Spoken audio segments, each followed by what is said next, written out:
Hi, I'm Gila Ross. I'm the host of the Power Up podcast. I'm really passionate about sharing how much relevant wisdom Judaism has for our modern day lives. In this episode, together with my Wednesday night group, we have a fascinating discussion about ambition and how it changes us, not just for the future, but for now, and what place should it have in our life, if any. We're also going to explore where ambition fits into our lives. Is it possible? Is it a good thing? And if yes, how? Let's widen. We've heard a lot about kosher, but let's try and widen the question, okay? Because I think what sometimes comes up, and you may or may not have felt like this at some point, is that Jewish traditions. Judaism has a lot of traditions, and some of them are great.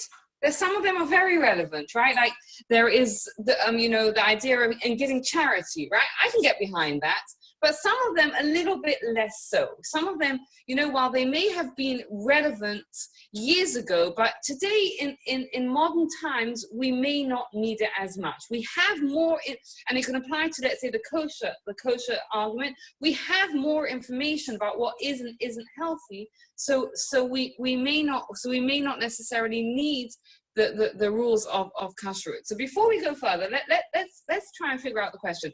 Would it be true to say that let me ask you the question. Do you think that Jewish traditions are still relevant? We have one yes. One, we have two yeses. We have... Isn't basically most of Judaism based on tradition, and tradition eventually becomes law? So you're asking a great question, which is how do we define tradition? We're going to get to that. But so far we have two yeses, and people on Zoom, you can put a thumbs up if you want to say yes. Otherwise, I'm going to count you as a no. Do you know how to do the thumbs up reactions? We have one yes. We have Rebecca's on the fence. Let me figure. Jackie, yes or no? Yes, but I'm trying to do the thumbs up, but okay, yes. Yes. Okay. So to be honest, I'm actually quite surprised about this, right? That almost everyone is in agreement that Jewish tradition is still relevant. So firstly, let's define tradition, right? So when we talk about Jewish traditions, what we're really talking about is mitzvot, right? That we're not just talking about like eating bagels on a Sunday afternoon. We're talking about what really are mitzvot. Now, there's two categories of mitzvot. There are those between us and other people. Now, I have not found someone yet who tells me, those laws about like thou shalt not kill and that thou shalt not steal. I don't think they're relevant anymore. Anyone? Anyone feels that they're not relevant? It's the law of the land, and it's like common sense. Like we know that, right? Everyone understands that those laws between man and man are pretty much still relevant nowadays. But when it comes to the ones between man and God, I think that's where people struggle a little bit more with trying to find the relevance. For example, let me ask you a question. Are there any mitzvah that you... Oh, we've got to let someone in. Let me see if I can do it from my phone. Let's see. Why is it not letting me do it? Oh, hold on. No, it's not letting me in. Can you do it, please? Oh, you can do it. Great. Okay. Hi, Doris. Oh, she's not yet in. Okay, sorry. Are there any Jewish customs, Jewish mitzvah that you find not relevant, or you struggle with understanding the relevance of nowadays? Oh, perfect. Yes, okay, so shaking the lulav and the etro. Hi, Doris, nice to have you with us. Anyone else wants to share any mitzvah that you find difficult to Be nice to mute her because she's got the echoing. Can you mute Doris? And then, because there's a bit of an echo there. Oh, she's muted herself. Okay, perfect. Sorry. Rebecca, what were you saying? Although I do fast, but I don't have the energy to do anything else. So if I was able to drink, for example, I probably would have the energy. I'm not a good faster, but I sit on the couch basically. Right. But if I was to drink, I probably would have the energy to repent more. Okay, great. So what about fasting, perhaps? Okay. Anything else? Anything else? Anyone comes up with? So I'm going to throw out on the line of Charlotte's line, and considering that we're coming up to Sukkot, I'm going to throw out the mitzvah of Sukkot, right? So what is the mitzvah of Sukkot? That we go out into a temporary abode, a sukkah, in September, October, and it's got a temporary roof which you can actually see through the sky. Is that something that you find profoundly meaningful and relevant to your life? Anyone? Honest answers here. Yeah, especially not this country, which reason you're supposed to eat your meals and sleep in it. Right. Saying that, last Yes. year, my sister's in Israel at the moment, seeing the grandchildren. I was in my sister's sukkah. It was only really small and it was cold. And I sat there with my two girls. I've got twin girls. And to me, it was the most meaningful thing, and I can't explain why. I just sat there, and my sister's mother-in-law was moaning because it was cold. And I said to my sister, even though it was a bit cold, to me it was everything. So I can't explain. Okay. Yeah. Okay. Different things for different people, definitely. It's fun, it's like camping. It's fun. It's fun. For the kids especially, it's fun. It's like somewhere different. You know what? I would really love to build a sukkah this year. I won't, because I wouldn't be able to manage it, but I would really love to build a sukkah. But it was such a small sukkah. It was just so meaningful to me. Okay, so what I want to really look at today is I want to use the example of Sukkot and kind of explore the idea of whether Jewish mitzvot are still relevant, right? So as we said, that there is generally the ones that we have more trouble with are those between man and God, right? Because Sukkot is not really affecting other people; it's affecting us and our relationship to God. So let's begin by clarifying what a mitzvah is, right? So mitzvah is a ritual in Judaism, right? It's an act that we do in Jewish law, right? When it's kosher, it's something that we are allowed to eat, and we eat it. When it's Sukkot, we build this house and this shed, whatever you want to call it, the sukkah outside, and the rules are that it's got to have a roof that is not permanent. The roof has got to be you've got to be able to see the stars through it, right? Now there's the act of the mitzvah, and then there's what's also known as the soul, right? Just like as human beings, we have a body and we have a soul. So too, the mitzvahs in Judaism have an act, and they have kind of like the soul, right? And I think perhaps when Nikki says that she found it meaningful, perhaps what was happening there was your soul was connecting to the soul of the mitzvah. Right? So what we want to see, in order to answer the question, is it still relevant? We have to not just look at the act itself, but we also have to look at what's the soul of the mitzvah. So for example, Rebecca's saying it's fun, right? Great. If it's fun to do Sukkot, and I agree with you, like it is a beautiful mitzvah, like it could be tremendously fun, and it's incredibly, especially the kids get so excited about building it and about putting stuff out and going out into it. It's tremendously fun. But you know what? If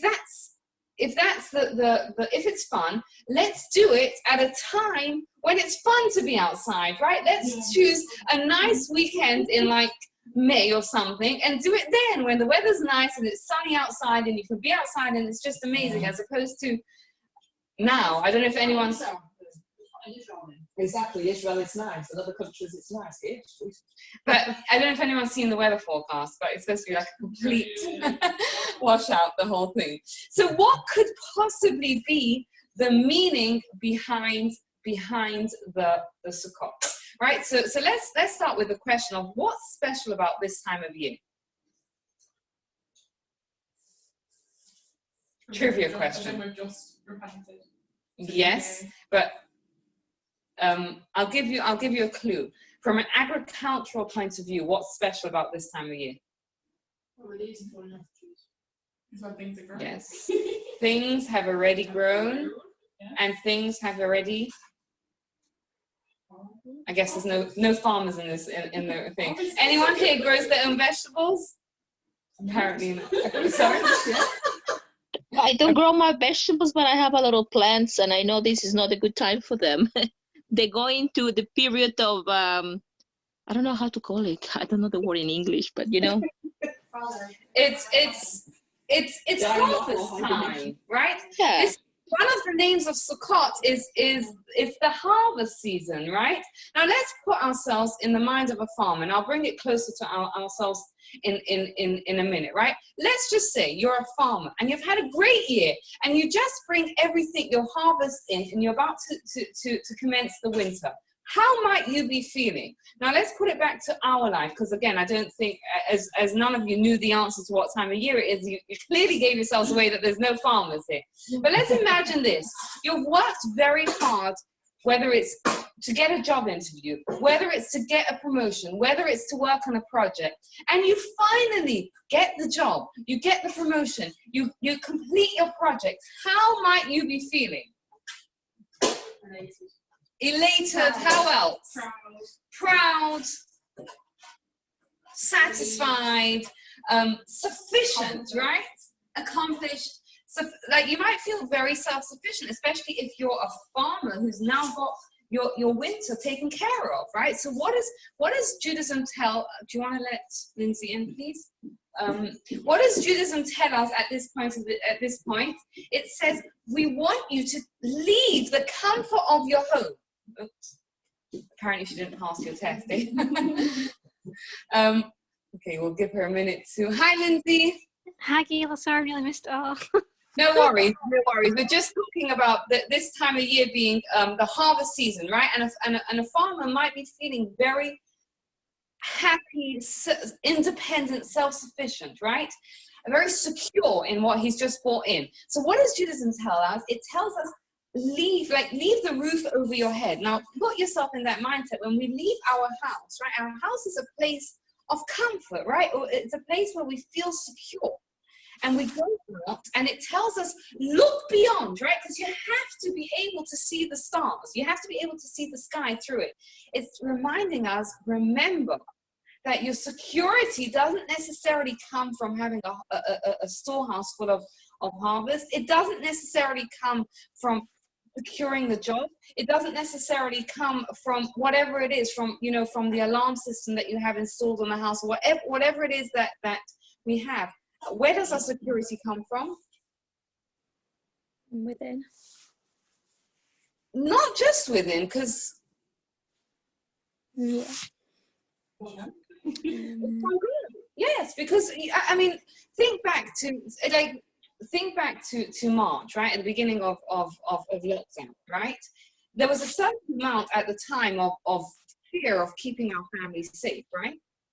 Right, because we realized what was one of the things that COVID taught us is that our security and our sense of, even though we live in a technological age where we rely on technology, right? Like everything's on our phone, the appointments, the contacts, everything's on our phone.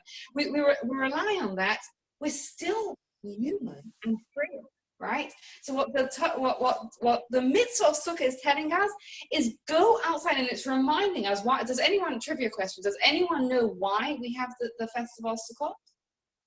Anyone?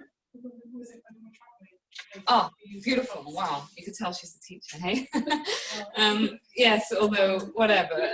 So what Rebecca reminds us is that we celebrate Sukkot to remind us that when the Jews traveled through the desert from Egypt to Israel, God protected them with his clouds of glory, right? So even though they were in a harsh, desolate environment, God made it easier for them, right? And if you think about it, nowadays we're kind of doing the exact opposite, right? We're leaving our comfort zone, our home, to go outside. And why? To remind ourselves that there's a higher power and we have a higher purpose, right? When we look beyond, we remember, oh my goodness, you know, that there is a higher power that's looking out for us. And just like God looks out for us in the desert, God looks out for us nowadays. Let me ask you a question. Is that sort of message, is that something that is more or less relevant nowadays?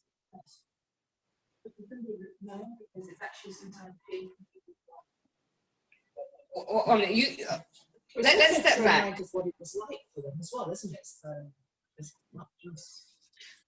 Hold on a second. Let's start with Charlotte and then we'll come to Sharon. Sorry. So you're saying it's less relevant nowadays because?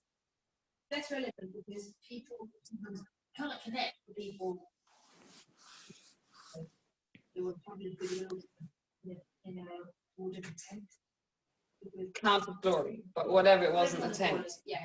So, but people can't necessarily connect to that. However, people might want to connect to some spiritual being because of the fact that at the moment it might be the only thing they've got.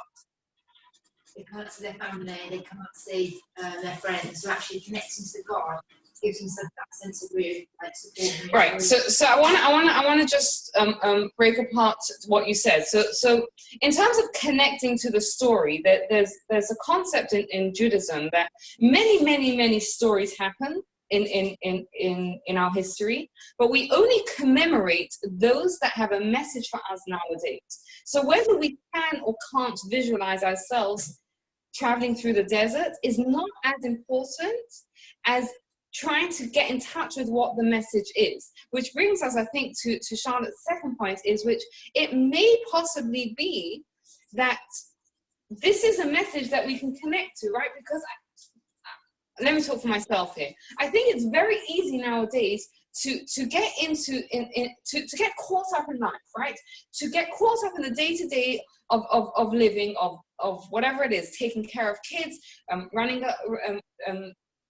making the house function, doing our jobs if we have a job, whatever else it is, living in the 21st century, right? And it's very easy to kind of get caught up and feel like, number one, everything depends on me. Like, I have to put in all the effort, which we'll discuss in a minute whether that's true or not. And it depends on me. And number two, to forget that we're people with a soul, right? That we have a purpose that's higher than just eat, work, sleep, repeat, right? Now, is that a message that is easy to remember nowadays, that we're here for a higher purpose? When we live in our rushed, busy lives? Am I the only one that finds that, you know, it's hard to connect to that? Anyone else? Wait, what's your point? Okay, what is my point? Exactly. Great question. You think like, yes, we do eat, sleep, work, and then you're saying there has to be something other than that. I'm saying that we have, right? Okay, so that this is for the purpose of this discussion, let's make the assumption that we do have a higher purpose, right? Because determining whether we do or don't have a higher purpose is a really good question, and it's a discussion for another time.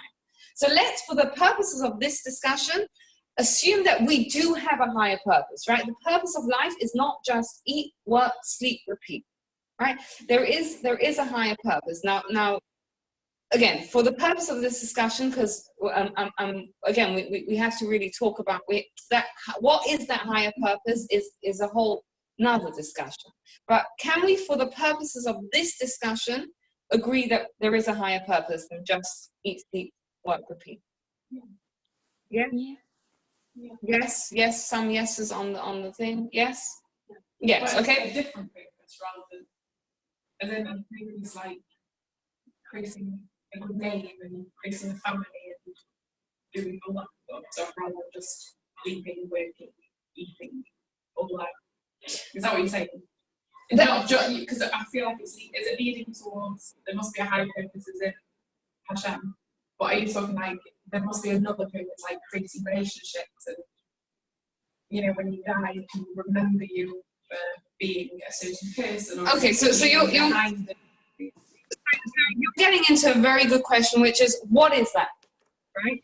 I think most people, if they spend their lives eating, working, sleeping, they get to a certain point where they feel like, I need more. Yeah, there's no purpose to life. Right? Like, yeah, what's the point? I want more. Is that correct? Yeah. Right? Now, the question that Rebecca's asking is what is that more? Right? What is that more? Is that correct that that's the question? I should say. Because the more for me, creating, kids and husband and friends and having that sort of. Okay, so I could play devil's advocate to your question, to your answer, and say, and we're going slightly off topic here, so apologies, but I'll try and bring it back. But just because I think it's a good point, if the purpose of life is to eat, sleep, work, and have kids, so that they can eat, sleep, work, and have kids, so that they can have, like, really? Whatever. If you want to have fun, do and have kids, right? Like, I'm not saying kids are great, but like it interferes with your fun a little bit. There's a difference when God created man compared to animals, where He gave us freedom of choice. So we have the freedom of choice to make that difference, connect, to make a difference. Animals eat, sleep, repeat. But we're not animals. The difference between us and animals is we have a conscious, we have choice, free will. And this is where we've been given that higher being over animals so we can connect. Right. I was going to say, learn about Judaism like tonight while we're here. Yeah. So I was just playing devil's advocate because again, if the purpose in life is just to have fun, then I bet all of us. No one. I'm going to go on a limb here and say no one has children for the purpose of having fun, right? We have children for other reasons. We may enjoy our children, and we should definitely enjoy our children, but I don't think someone says, you know what, I'm going to have a kid, it's going to be so fun. We want it, and maybe if you do that, you may not have a second child, right? Like, because it's sorry, or age. You know what? Some people are just slow on the outtake, right? You get what I mean, Rebecca? Like, kids add meaning to our life, and yes, they can be enjoyable, but I would imagine it's much more fun to spend your life surfing on the west coast of the United States as a single person than it is waking up with a child, right? They can become really fun. What, the kid? Yeah. Yes. And Yes. But again, is that why we have kids? Is that anyone? Is that why we have kids? Because it's fun? It's expensive fun, that. Right. So again, what we're saying there is that there's something more, right? And again, I don't know what word you want to use for it. Whether you want to use it as a higher purpose or there's something more. There's something more than just fun that drives us to have kids, right?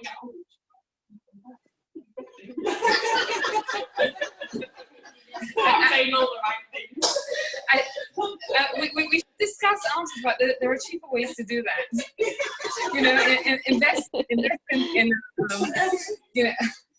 I can offer you some financial advice on how to, right? Again, but what I'm trying to get here is that yes, there are benefits to having kids, and absolutely, and kids are our joy as well. But as someone I think said, kids are our greatest joy, but they're also our greatest pain, right? Like the amount of okay, not your kids are amazing, right? But everyone else is, right?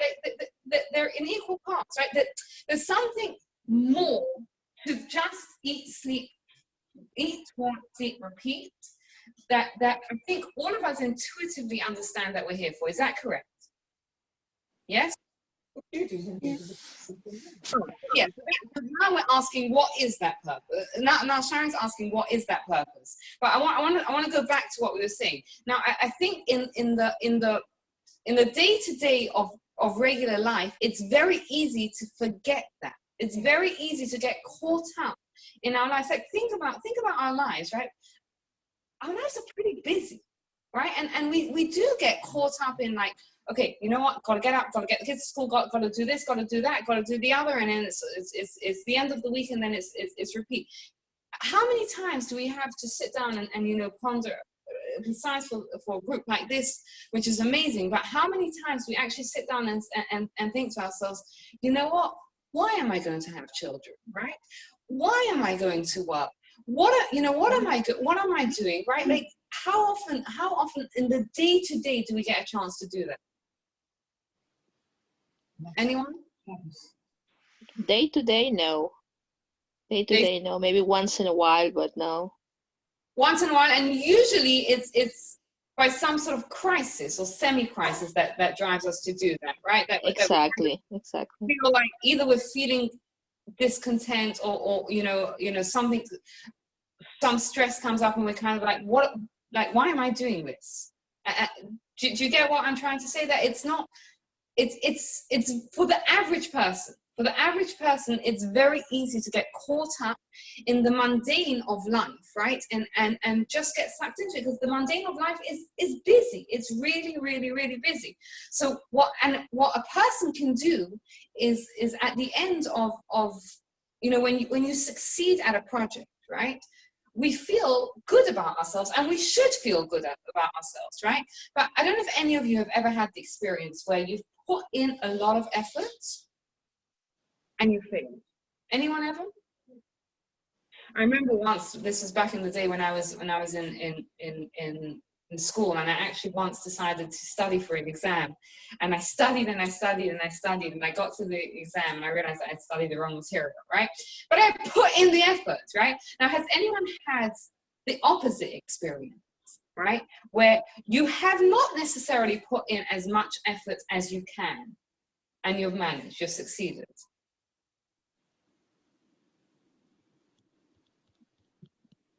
Sometimes, right? So that doesn't make sense. If life equals effort equals success, then why is it that effort does not necessarily, I could put in all the effort and I cannot be successful, or I could sometimes put in minimal effort and still see some measure of success? What is it that does? Some things you need to work out because you're not as good at doing that, and some things it just comes easy, or it's just luck. Maybe it's predestined, but actually it's meant to be. Absolutely. Okay, so we're using, I think, different words for a very similar thing, you know, luck or predestined. Really what you're saying is that there is a second ingredient, right? Yes, we have to put our effort in, and Judaism makes it very, very clear that we live in the natural world and we have to put all our efforts in. But there's another element, and that is that the success also comes from God. Right? So when the farmer, and we'll bring it back to ourselves in a moment, the farmer at the end of the harvest season sits back and says, wow, I did good, right? My storehouses are full, right? Or us, when we sit back and we say, you know what, I did good, and take that moment and say, I did good, but also remember, hold on a second, there's a higher power that blessed my success, right? And that I'm not just here to work the ground and grow stuff and bring it in and fill up my storehouses, or if you think about it this way, I'm not just here to work and make money and whatever you know your day-to-day is and repeat. I'm here because I have a soul, right? And my soul is eternal, and every single mitzvah that I do is eternity. So Sukkot is not just about, you know, let's go out and you know, in the whatever, in England, in the cold. And by the way, I want to make it clear, because someone asked me this question earlier and I thought it was a brilliant question. is it supposed to be a miserable experience, right? No, absolutely not. It's a chag, it's a festival. We're supposed to enjoy it. We're supposed to enjoy the food and the wine if you enjoy food and wine. And in fact, there is a mitzvah for women to buy something new for a festival, whether it's a new clothing or a new jewelry or a new shoes or whatever it is. But there's actually a way that is actually considered a yes. Go ahead. Go ahead and do that.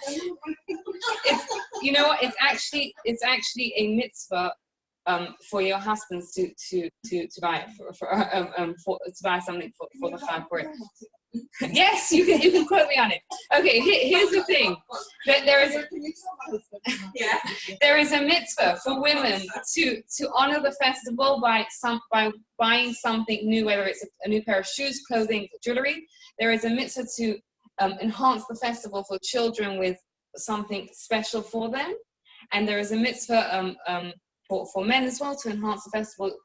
Again, the Talmud talks about through meat and wine, but because that's generally what most guys get enjoyment from, and that's generally what most women get enjoyment from. If your way of enjoying it is by buying yourself a new is by buying yourself a new book or whatever, then do that. But again, why I got here is because it's supposed to be a beautiful experience. It's supposed there's that element of yes, it's a special time and it's supposed to be beautiful, but it's also that moment where we stop and we say, wow, yes, I did well, right? Hopefully you know the farmer did well, or for us, and you know we went through the chagim, right? But there's a higher power. Right, there's a higher power, there's a higher purpose, and I want to connect to that. And I think to go back to sometimes why we have that drive for children, and I think Charlotte mentioned this, is that because we connect to that drive to pass it on, right? That drive to leave, to make a difference, to leave something, right? To pass on whatever our values are to our children. So now I'm gonna ask the question again. In today's day, right, in our busy lives, is that a question? Is that something is that a messaging that we are here not just for eat, sleep, repeat, but we're here for something more than that? Is that something that we can relate to? Is that something that's still relevant, or that's like? Yes, definitely. I think it's relevant, yeah. We have one yes. 2 yeses. Yeah. We have another yes. Anyone else? Anyone else feels not? This is your time to speak. Your time. Oh, no, right. What? Which was? Yeah, like there must be something more. Right. And again, specifically, what it's not just that there is something more, but that we have to remember that there's something, right? Because I mean, think about it. You have people that work in a career for years, right? And then suddenly they hit whatever age it is, and they suddenly say, you know what? Hold on a second. What am I doing, right? I didn't spend enough time with my family. I didn't do X, Y, Z. Who wants to get to that point, right? Who wants to get to a point where you years and years and years you invest in something and you realize 1 minute, I let the important things slide because I invested in this. No one wants to get to that. What the cycle of the festivals, and we're just talking about Sukkot, is designed is to keep us on track, right? So that this, you know, we don't wait till we're 50 and say, hold on a second, you know, I just wasted the best years of my life. I wasted the best years of my family by diverting my attention somewhere else, right? Like we do it. We do it now, right? Where we have that reminder and we say, hold on a second, I am here for something more. And it could be that if a person is very in tune with that, then they may not need it as much, right? But I think for most people, it's very easy to sort of forget that we are, to get caught up in the mundane of life, right? To get caught up in the something simple, right? To get caught up in putting the kids to sleep, that you forget to actually enjoy them, right? So something simple like that. But it is easy to get caught up in stuff and forget it. So that's why that's some of the messaging behind the Sukkot, is that we leave the comfort of our home, we leave the comfort of our everyday life, and we walk and we go out and we look beyond, right? And we remember that there is a higher power that has blessed our success, blessed our efforts with success, right? We take a moment to be grateful for that, be thankful for that, and also to remind ourselves that we're more than just, you know, the basic level, right, of eat, sleep, eat, work, sleep, repeat, or whatever it is that you want to put in there. I want to just close up with the idea of kosher and show how, as well, again, depending on how you view kosher, but for anyone that thinks kosher is about healthy, it's actually a myth, right? Because if you go into a supermarket, for example, and the London Beth Din have a great app on which you can download on your phone, and which will tell you which things are kosher supervised and which things aren't. You can have something that is, like, for example, Skittles. Is it healthy? No, not at all, right? In moderation, yes, right? Is it kosher? It is kosher. It is kosher. Yes, it is kosher. Right? And then you'll go to something that's on the organic, I don't know, grass-fed beef that hasn't been slaughtered correctly, and that's not kosher. It's not about the kosher. It's not about the healthy. There's something more to it, right? So again, we have the ultimate reason why we keep it is because it's a mitzvah and God told us to. But the understanding behind it, the soul kind of that's supposed to influence us and supposed to the messaging for our life is that there is that it's there for our soul. It's a spiritually healthy diet. So again, what we had a chance to look at, just to sum up tonight, what we had a chance to look at is we looked at the question of, are traditions relevant? And the way we looked at it is number one, traditions are mitzvah. And in order to understand whether a mitzvah is relevant or not, you have to look not just as the physical action, but also at the soul of the mitzvah, right? Of the understanding behind the mitzvah, what the mitzvah brings to our life as well, right? Not just what the physical act is, not just going out into the sukkah, but also, hold on a second. What does the sukkah commemorate? It commemorates how God took care of us, right? Hold on a second. God takes care of me nowadays too, right? And that's that reminder that the sukkah gives us. And the truth is, we could do this with every single mitzvah to kind of sort of like try and boil it down and see like what's actually going on here. And then we can define whether it is relevant or not.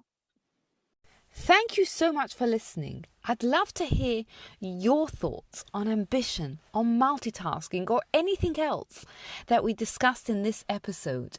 You can get in touch with me via Instagram. You can find me at Gila Ross.